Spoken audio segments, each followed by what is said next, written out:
సాత్విక భోజనం ఆరోగ్య ప్రధానం.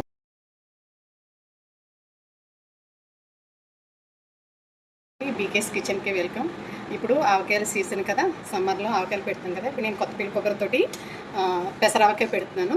కాయలు శుభ్రంగా తుడుచుకుని ఇలా చిన్న చిన్న మనకు కావాల్సిన సైజులో ముక్కలు కోసుకోవాలి. కొత్తపల్లి కొబ్బరి అంటే ముక్క మెత్తపడకుండా బాగుంటుందని, టేస్టీగా ఉంటుందని నేను కొత్తపల్లి కొబ్బరితో పెడుతున్నాను. మీరు ఏ గ్లాస్ అయినా యూజ్ చేసుకోండి, కానీ నేను గ్లాస్ కొలత చెప్తున్నాను. ఒక గ్లాసు పెసరపిండి, సగమేమో ఉప్పు, సగమేమో కారం, మరి 4 గ్లాసులు ముక్కలు.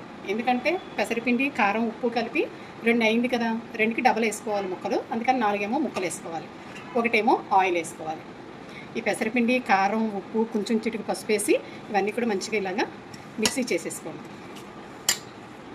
బాగా కలిపేసి ఇవి దీంట్లో మనం ఆయిల్ వేసి సగం పెసరపప్పు అయితే పచ్చి పెసరపప్పు కాదు, ఎండలో పెట్టిన తర్వాత కొంచెం లైట్గా వేయించాలి. అలా అని చెప్పి బాగా వేయించేయద్దు, కొంచెం వేయించుకోవాలి. లైట్గా వేయించుకుంటే కమ్మదనం వస్తుంది, పాడవకుండానే ఉంటుంది. ఇలా కొంచెం ఆయిల్ అయితే ముందు ఈ పిండిలో వేసి కలిపాను.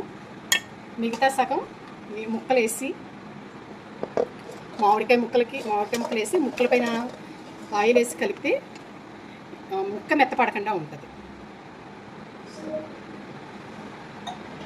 ఇలా మనం అన్నీ కూడా వేసేసుకుని మంచిగా కలిపేసి 3 రోజుల వరకు అలా ఉంచుకోవాలి.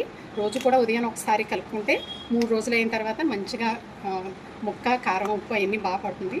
అప్పుడు చూసుకుని ఉప్పు అయినా కొంచెం తక్కువైతే ఉప్పు వేసుకుని గాజు సీసాలో పెట్టుకుంటే ఎన్నాళ్ళైనా నిల్వ ఉంటుంది. ఫ్రిడ్జ్లో పెట్టుకుంటే మీరు సంవత్సరమైనా కొత్త ఆవకాయలాగే ఉంటుంది, కానీ పాడవదు. ఇందులో మనం ఆవపిండి కలపట్లేదు కనుక ఎవరైనా తినచ్చు, వేడి చేయడం కానీ అలాంటిది ఏమి ఉండదు.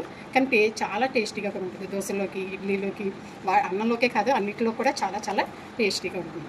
మీరు కూడా ట్రై చేసి చూడండి. 3 డేస్ అయిన తర్వాత చూసారా, అన్నీ కరెక్ట్గా సరిపోయిన నూనె అలా పైకి తేలాలి. మనం గాజు బౌల్లో పెట్టుకున్న తర్వాత కూడా పైన ఒక 1/2 ఇంచ్ నూనె పైకి ఉంటే అది ఎప్పటికీ కూడా పాడవకుండా ఉంటుంది.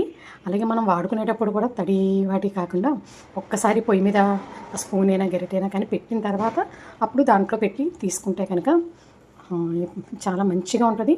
టేస్ట్ పాడవదు, ఆవకాయ కూడా పాడవకుండా ఉంటుంది. గాజు బౌల్లో మనం పెట్టుకున్న తర్వాత ఒక 1/2 ఇంచ్ పైన నూనె తేలాలి. అలా ఉంటే ఎన్నాళ్ళైనా అది పాడవకుండా ఉంటుంది. తప్పకుండా ఇలా పెట్టుకొని చూడండి. అలాగే ఇది కాకుండా జలాలని వస్తాయి మామిడికాయ, దాంతో కూడా ఆవకాయ పెట్టుకుంటే చాలా చాలా సూపర్ ఉంటుంది. అది కూడా ముక్క కరకరలాడుతూ ఉంటుంది, చాలా మంచిగా ఊట దిగుతుంది, పిండికి సరిపడా ఊట దిగుతుంది. మీ ఇష్టం. ఈ 2 కూడా ఆవకాయకి సూపర్. అందుకని తప్పకుండా మీరు కూడా పెట్టుకుని ట్రై చేయండి. నచ్చినట్లయితే వేరే షేర్ చేయండి, సబ్స్క్రైబ్ చేసుకోవడం